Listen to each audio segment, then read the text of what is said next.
Organizations are made up of people. At the core of it, whether you're in the corporate space, you will have, different strategies, or in UCT's case, an institutional strategy. But it's actually people that make it happen. So for me, HR is all about, really enabling the institutional goals with the people, you're enabling it through the people. UCT has at the core of it, it's about social justice and transformation. Is there's commitment to ensure that we transform. HR is a key enabler of that. We do collaborate with the Office of Inclusion, being led by Professor Ramogondo. So we have a framework in terms of the transformation agenda and the strategy for the institution. But the HR component of it is a key enabler of that. Transformation happens and gets executed on in terms of people practices that we have in place, and a large component of that is being led by the human resources function. I've spent the last 100 days listening, coming from a completely different sector. That's been important for me to listen. So listening and learning. Obviously with UCT, it's an ever-changing environment. There hasn't been time to just reflect.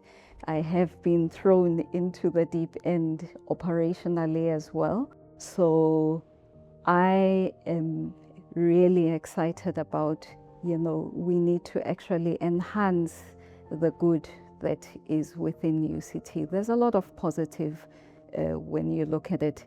In terms of supporting our staff with all of these changes, it's important that communication is open, transparent, and to allow for staff to have a voice to influence the changes that come about.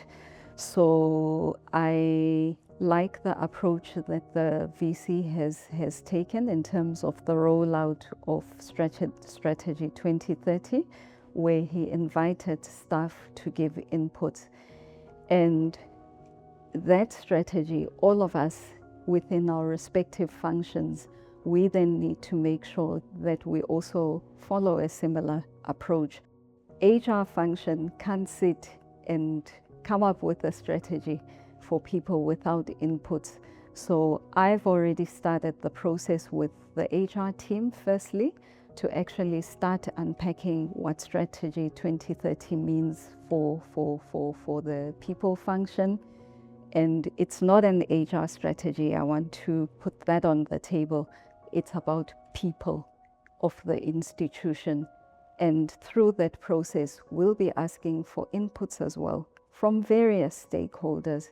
And from my perspective, it's important that we actually have a clear plan as to, firstly, the feedback, communicating back to the staff in terms of what came out of the surveys, but most importantly, an action plan as to what's going to be done around what came through from the survey. But we need to actually be so in touch with staff that we're taking pulse checks. May not necessarily be a survey, but really on top of the issues on the ground. I believe in a people-centered approach. Sometimes we must also talk. We as leaders, we need to talk more and listen. So I'm looking also forward to creating more platforms for employees to be able to engage, certainly from my perspective as an HR leader, that's always important.